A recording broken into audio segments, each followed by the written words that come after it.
तो hi students, हम लोगों ने टीचिंग एप्टीट्यूड का part 1 of PYQ top 10 PYQ series complete कर लिया था। ये पार्ट सेकंड है, इसमें हम टॉप 10 PYQs पढ़ने वाले हैं। तो देखिए, प्रीवियस ईयर क्वेश्चंस का पार्ट सेकंड है टीचिंग एप्टीट्यूड का। Myself Lokesh Tilwani, assistant professor. अब चलिए इस पे क्वेश्चंस पे बात करते हैं। 10 क्वेश्चन मैं आपको कराऊंगा इसमें।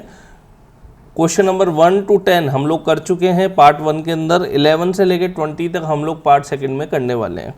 तो देखिए क्वेश्चन नंबर 11 क्या बोल रहा है। If taken seriously the most important benefit of correctly carried out evaluation can ensure. अगर इवैल्यूएशन को सही तरीके से किया जाए तो इवैल्यूएशन क्या चीज़ को इंश्योर करेगा, क्या बताएगा। तो ऑप्शन दे रखे हैं, decision about progression of student, decision about progression of student, improve teaching, improve learning, categorization, categorizing student on the basis of their achievement. और आपको ये कॉम्बिनेशन दे रखे हैं, आपको एक कॉम्बिनेशन चूज करना है कि क्या सही है इसमें से। तो आप सोचिए इसके अंदर क्या सही है, मैं आपको आंसर बता देता हूँ डायरेक्टली। देखिए, अगर इवैल्यूएशन सही तरीके से किया गया है तो वो केवल 2 चीज़ें बताता है, वो है इम्प्रूव टीचिंग और इम्प्रूव लर्निंग, की लर्निंग और टीचिंग में दोनों में ही इम्प्रूवमेंट हुआ है। तो इसका आंसर जाएगा B and C. B and C का मतलब है डी। डी जो ऑप्शन है वो दोनों का कॉम्बिनेशन गिवन है यहाँ पर।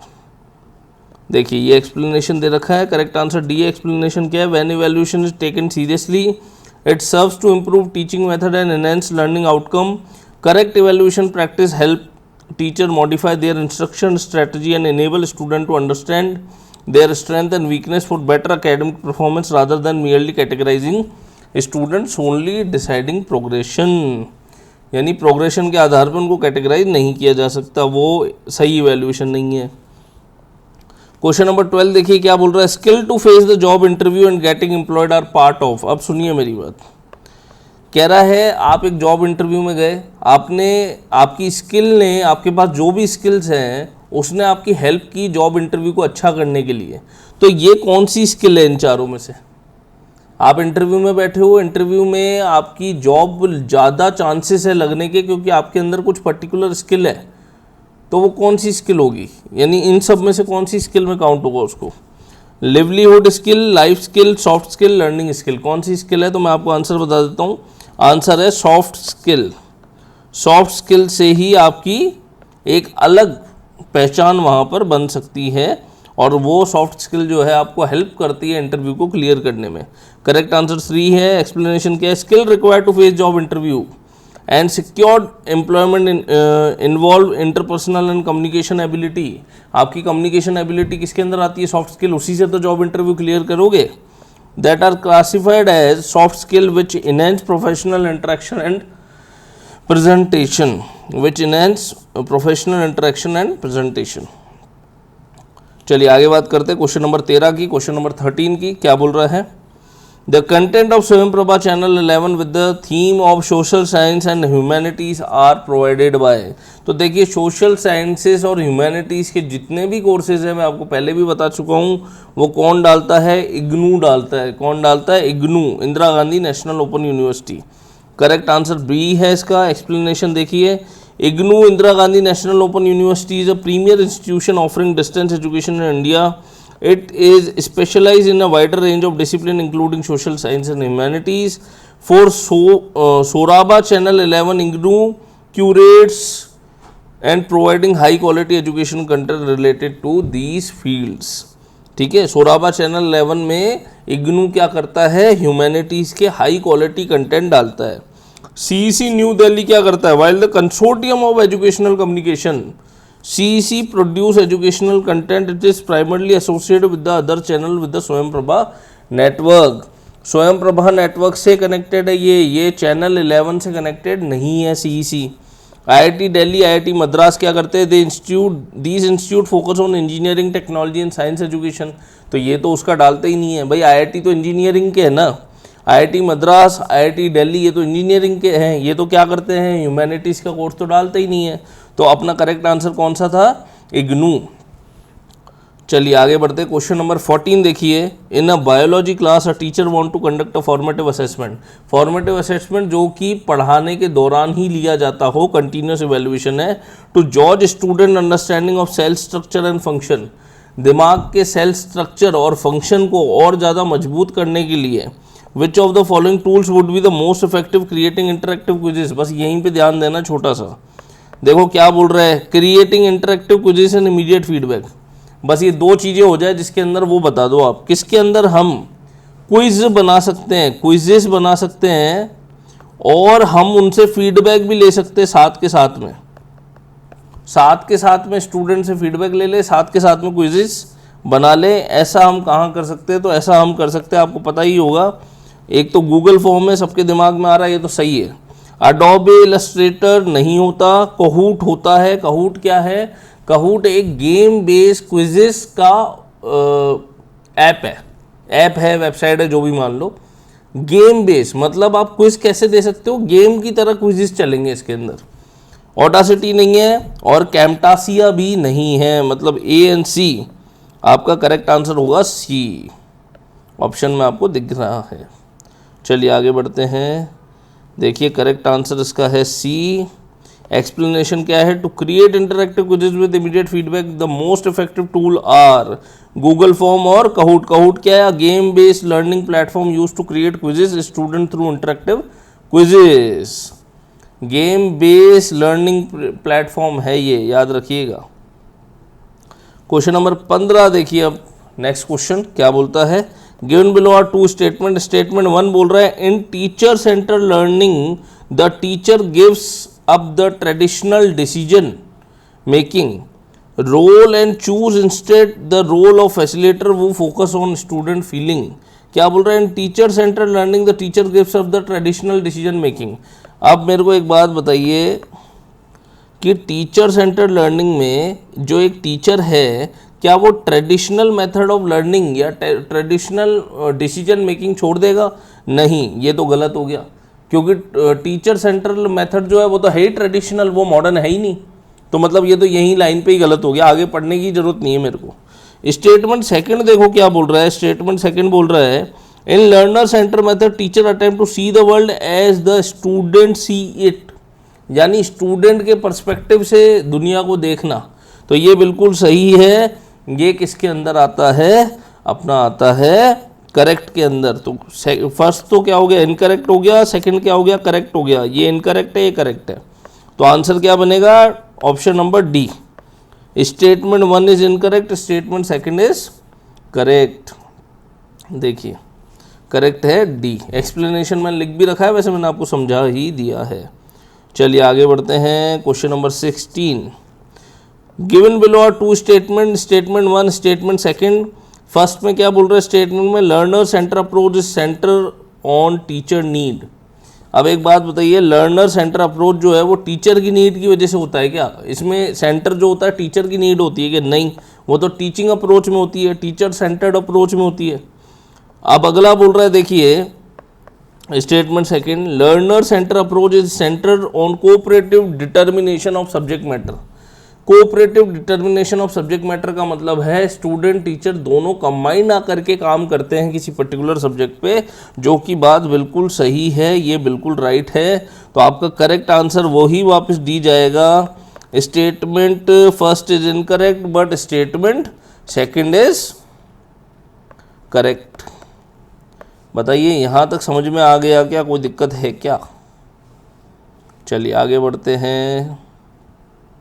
करेक्ट आंसर है आपका डी। एक्सप्लेनेशन देख लीजिए, the learner center approach is not center on teacher need as the name itself suggests, it is centered on the learner. Therefore statement 1 is incorrect, statement second is correct, because in a learner centered approach there is often cooperative determination of subject matter with both the teacher and student contributing to the learning process. चलिए अगले पे आते हैं। 70 which of the following is technique to provide right kind of support in right amount at right time increase child competence? अब मेरी बात को ध्यान से सुनिए, मैं आपको ये समझा देता हूँ। स्कैफ फोल्डिंग क्या होता है पहले ये समझिए। जैसे मान लीजिए मैं हूँ आपका टीचर, यहाँ है स्टूडेंट, ध्यान से सुनिएगा नहीं तो क्वेश्चन समझ में नहीं आएगा। टीचर हूँ मैं, मान लीजिए आपको मैं मैकेनिकल इंजीनियरिंग पढ़ाता हूँ, ME लिख रहा हूँ मैं, मैकेनिकल इंजीनियरिंग पढ़ाता हूँ। मैकेनिकल इंजीनियरिंग के अंदर मैं आपको एक मशीन बनाना सिखा रहा हूँ। क्या सिखा रहा हूँ? मशीन बनाना सिखा रहा हूँ। अब मैंने क्या किया, पहले तो ये मशीन जो है ना मैंने खुद असेंबल करके आपको दिखाई कि देखो ऐसे असेंबल होती है, इस तरह से जुड़ती है, इस तरह से सारे पार्ट जुड़ते हैं। तो वो आपको समझ में आ गया, ठीक है, समझ में आ गया, दिख रहा है ये ऐसे जोड़ा, ये ऐसे जोड़ा, समझ में आ गया। अब मैं आपको बोल रहा हूँ कि ये मशीन आप बना के दिखाओ। तो आप एक मशीन के टुकड़े लेके आए और आपने क्या किया, फिर मशीन असेंबल करना चालू कर दिया, मशीन बनाना शुरू कर दिया। अब मशीन बनाना शुरू कर दिया तो आपने कहा ठीक है सर आ रहा है ये वो, पर आप एंड में थोड़ा सा अटक गए। तो आपने मुझे बुलाया, आपने कहा कि सर थोड़ा सा ये बता दो ना, यहाँ पे अटक रहा हूँ मैं। तो मैंने आपकी थोड़ी हेल्प की जहाँ पर रिक्वायर्ड था। अब हमारा क्वेश्चन पढ़िए, ये स्केल फोल्डिंग का कॉन्सेप्ट है।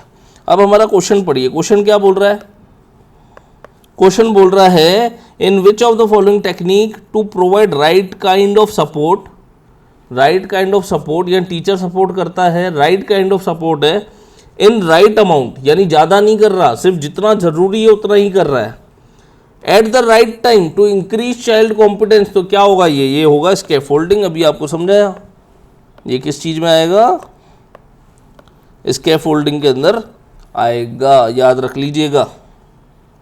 चलिए आगे बढ़ते हैं। करेक्ट आंसर है अपना ए, अपन ने बात कर ही ली है इसकी।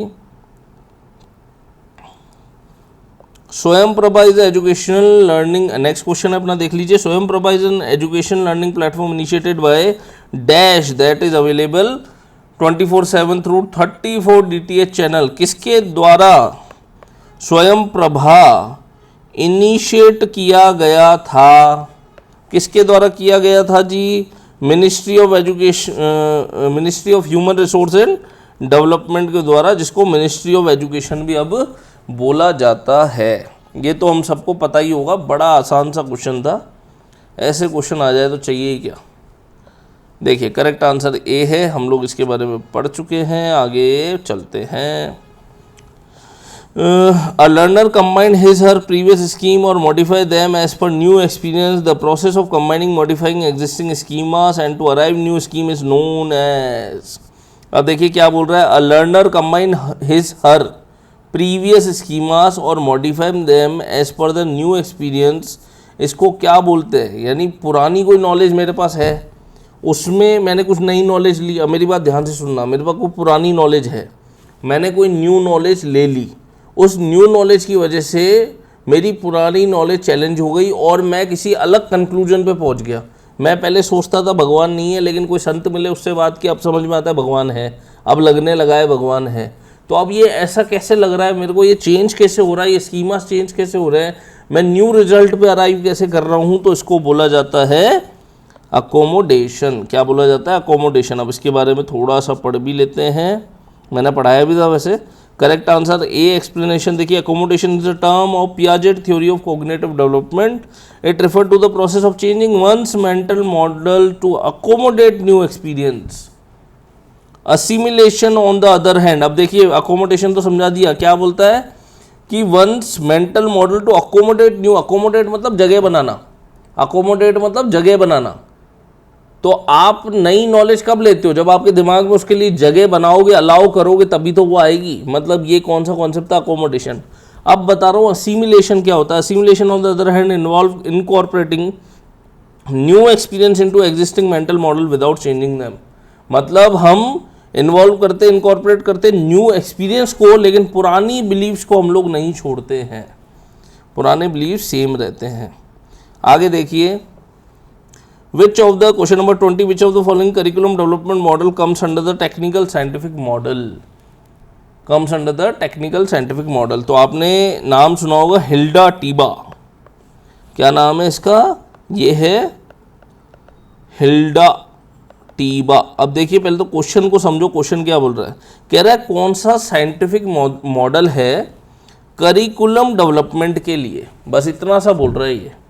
करिकुलम के डेवलपमेंट के लिए कौन सा साइंटिफिक मॉडल यूज़ किया जाता है करिकुलम के डेवलपमेंट के लिए। ठीक है, करिकुलम सबसे बड़ा है, उसके बाद सिलेबस है, आपको मैंने वो पूरा का पूरा समझाया था, फिर अपन यूनिट में बांट के उसको डिवाइड करके पढ़ाते हैं।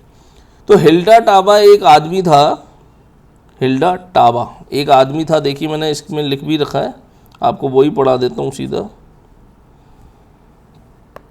ये देखिए करेक्ट आंसर बी है हिल्डा टाबा। और एक्सप्लेनेशन क्या है, the Taba's model is a curriculum development model that is considered as a part of technical scientific model. Hilda Taba is an architect. पहले ये एक आर्किटेक्ट था जो कि बाद में एजुकेटर बन गया और इसने क्या दे दिया, सिस्टमैटिक मॉडल दे दिया जिसको हमको बहुत सीरियसली फॉलो करना चाहिए, स्ट्रिक्टली फॉलो करना चाहिए in order to develop a curriculum. ठीक है, यहाँ तक आप सबको समझ में आ गया होगा। ये 20 क्वेश्चन हमारे खत्म हो गए। Part second teaching aptitude previous year questions का खत्म हो चुका है। लास्ट 10 ईयर्स के प्रीवियस ईयर क्वेश्चन हम लोग इसमें पूरी सीरीज के अंदर करेंगे। प्लेलिस्ट आपको मैं प्लेलिस्ट अब बना दूंगा, प्लेलिस्ट आपको यूट्यूब पे मिल जाएगी। आपको अगर कोर्स लेना हो तो आप कोर्स ले सकते हैं। मेरा कॉन्टैक्ट नंबर डिस्क्रिप्शन में गिवन रहता है, वहाँ से कॉन्टैक्ट करके आप कोर्स की बात कर सकते हैं। अभी बहुत सारे हैवी डिस्काउंट्स चल रहे हैं। तो थैंक यू सो मच, मिलते हैं आपसे अगले वीडियो में।